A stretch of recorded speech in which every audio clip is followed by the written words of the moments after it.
નમસ્કાર દર્શક મિત્રો, આપ જોઈ રહ્યા છો મધ્ય ગુજરાતનો અવાજ ન્યૂઝ। હું છું પાયલ બામભણિયા। તો જોઈએ આજના મહત્વના સમાચાર પંચમહાલથી અમારા સંવાદદાતા નટુભાઈ પગી સાથે। પંચમહાલ જિલ્લાના શહેરા તાલુકાના નગર વિસ્તારમાં ભર ચોમાસે પીવાના પાણીના ફાંફા। પંચમહાલના શહેરા તાલુકામાં નગર વિસ્તારમાં ભર ચોમાસે પીવાના પાણીના ફાંફા। શહેરા તાલુકાના નગરપાલિકા વિસ્તારમાં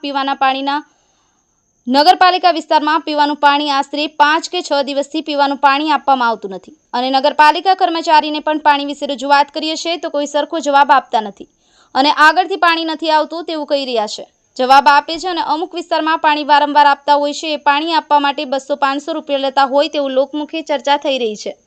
શહેરા તાલુકામાં અંધેરી રાજ, હવે તો શરમ કરો, પીવા માટે પાણીની પરબો બનાવતા હોય છે અને બીજી બાજુ પંચમહાલ જિલ્લાના શહેરા તાલુકાના નગર વિસ્તારમાં પીવાના પાણી માટે લોકોને ફાંફા મારવા પડે છે અને ભર ચોમાસે લોકોને પીવાના પાણીની ખોટ તેવા પ્રશ્ન પંચમહાલ જિલ્લાના શહેરા તાલુકાથી આવી રહ્યા છે અને આ કર્મચારીને કોઈ વિસ્તારના માણસો કહેવા જાય તો એવું પણ જણાવે છે કે હું માજી પ્રમુખનો સંબંધી છું અને મારા ઉપર રાજકારણનો હાથ છે, એટલે મારું તમે કંઈ બગાડી નહીં શકો।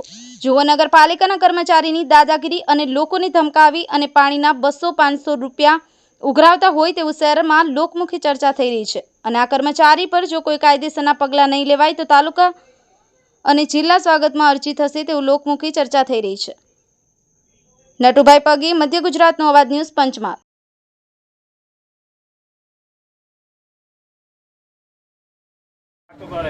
પાણી હોય તો મળે કે જેમ જેમ નંબર આવે એમ કોઈ મળે વાતો કરે નહીં શું કરે પછી ભાઈ તમારે પાણી જીવ મળે।